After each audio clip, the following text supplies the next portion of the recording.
Awesome. Okay. Hi, everybody. Thank you so much for joining.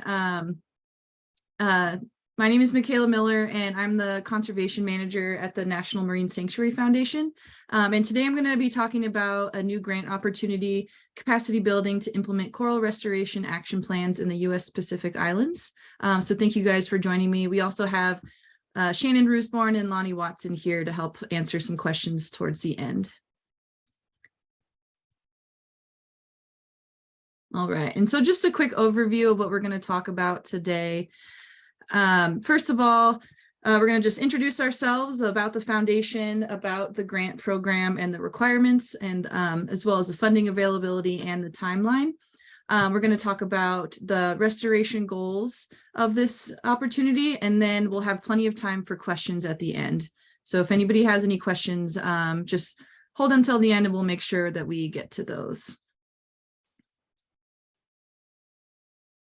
Next slide, let's see. Okay, so just quickly about the Marine Sanctuary Foundation. So the National Marine Sanctuary Foundation was founded in 2000, and we are the official nonprofit partner to the federal marine sanctuary system. And so we work to advance conservation efforts across all the federal sanctuary sites, as well as the monuments and the waters that connect them. So we primarily focus on sanctuary sites, but we're not limited to just working in sanctuaries. So we work very closely with NOAA and other community stakeholders and partners to advance the conservation of three main mission areas, which are marine debris removal, species conservation, and restoration. All right, so now about the grant opportunity. So that brings us to today's topic. So pretty broadly, the goal of this grant opportunity is to help the U.S. Pacific Island jurisdictions transition from coral restoration planning to actual restoration implementation. And so to accomplish this, this RFP, this funding opportunity, will accept proposals that fall into two categories, and proposals can fall into one of these or both. So they are organizational capacity building and or coral restoration implementation. And we'll talk more in detail about what those two categories are.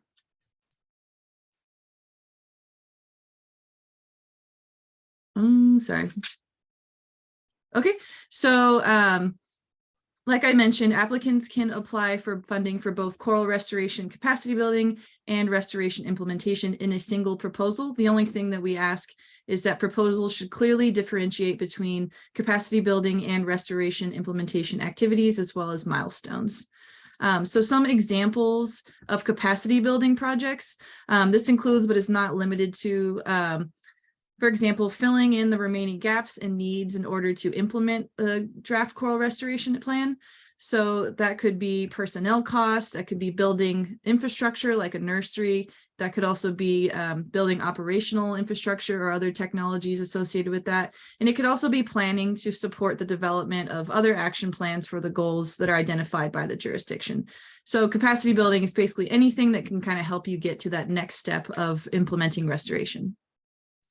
And then some examples of restoration implementation projects include, but are not limited to, activities that support active restoration in priority sites that are identified in the draft action plans, personnel costs for implementing the restoration, restoration at priority sites, operational infrastructure, and coral nurseries and nursery maintenance, for example, and also restoration monitoring. So all of those are just some examples that could fall into each category, and we are accepting proposals that would fall to either one or both.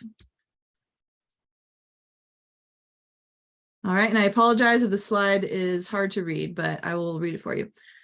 So the requirements and eligibility. So proposals must showcase how the proposed funding of capacity building and or restoration implementation projects will directly contribute to the coral reef restoration goals of one or more of the 4 U.S. Pacific Island jurisdictions. So proposed projects should reflect work that could be fully executed within 24 months of the funding. And we'll talk about the timeline in a couple slides, but just to point out that no extensions will be granted just due to the way that this funding is working out. We don't get an extension on our end, so therefore we can't grant any extensions past the 24-month or 2-year period. Applicants may apply for funding for both capacity building and restoration in a single proposal, which I mentioned. But again, they should just clearly differentiate between the two categories for milestones as well as deliverables. Let's see. And then another thing is the projects, they're not going to be selected by geographical region. They'll be selected based on merit and the overall needs, not by jurisdiction. So for example, 2 high scoring proposals may be selected within the same jurisdiction. It just kind of depends on what's being, what is applied in the applications that we receive. Funding availability. Okay, so the majority of awards for the capacity building category will fall in the $50,000 to $200,000 range in total for a period of 1 to 2 years. And then likewise, the majority of awards for restoration implementation will fall in the $100,000 to $400,000 range total for a period of 1 to 2 years. And so, however, upper or lower limits to the award size are not specified, but that's probably like what the range will be. And then funds will be awarded on a yearly basis based on the successful progress of the work of the project and the availability of appropriated funds. So since these are federal funds, if they'll be awarded based on when they are appropriated. And then a little bit on the timeline. So the foundation expects to issue awards in May of this year. The start date can be flexible. The earliest project start date of June will be June 1st, 2023. So we hope to kind of get the announcement out by early May. And then, like I mentioned earlier, projects should be completed by the latest by May 31st, 2025, as no extensions will be granted past May of 2025. All right, and how to apply. So to apply, you just simply download our grant application with budget template. It is linked in the RFP. If you have any trouble accessing the template, feel free to reach out to me and I'm happy to send it over to you. It is in a Word document form. Basically, after you fill out the form, save it as a PDF and then send it back to us at rfp@marinesanctuary.org, along with all the other required documents that are listed in the RFP. One thing to note is that the grant application with budget should not exceed 20 pages. And then the letters of support and other documentation that's required as part of the proposal that does not count towards your 20-page limit. So just this form, the grant application form should not exceed 20 pages. All right, and so now I will pass it over to Shannon, who's going to go over the timeline of this grant opportunity and then talk about some of the restoration goals. Thanks, Michaela. Yeah, we're really excited to have this new funding opportunity with our partnership with the National Marine Sanctuary Foundation. Lonnie and I both work for NOAA Restoration Center out of Honolulu, but support work in the Pacific Island jurisdictions. So I know Michaela mentioned some of these dates, but here's the timeline, which is also found in the RFP. The big one is March 31st. All of your proposals should be submitted. And then we'll get into our review period. Applicants may be contacted during that time if we need additional information. And then we will be announcing the awards May 11th so that the terms can start June 1st.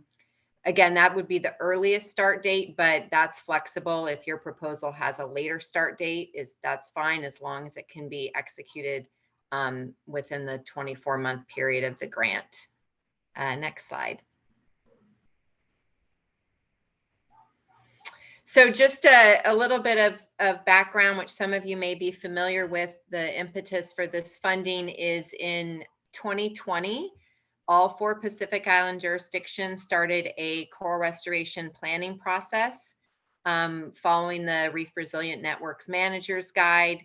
And in that process, each of the jurisdictions identified restoration goals, and they prioritized one goal, which then they developed a draft action plan for.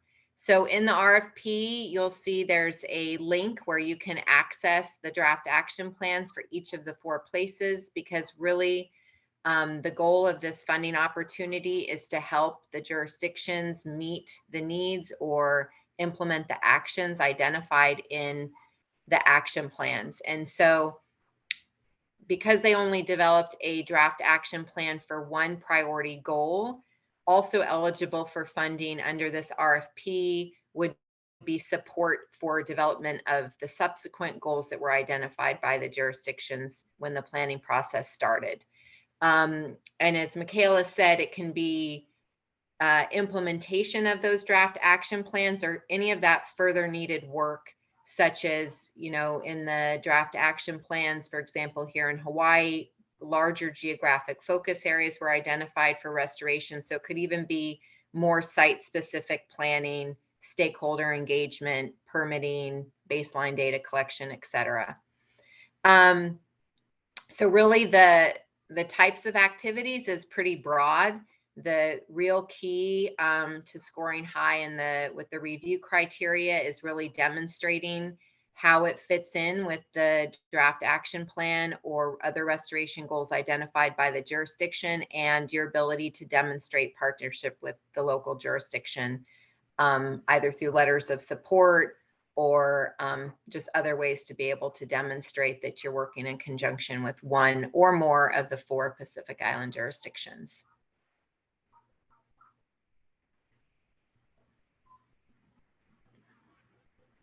And I think that's all we had, but yeah, we're available for questions. Yeah, thanks. Sorry, I was trying to unmute myself. I'm going to go ahead and stop recording, and then I will open it up for questions if I can figure out how to do that. Let's see.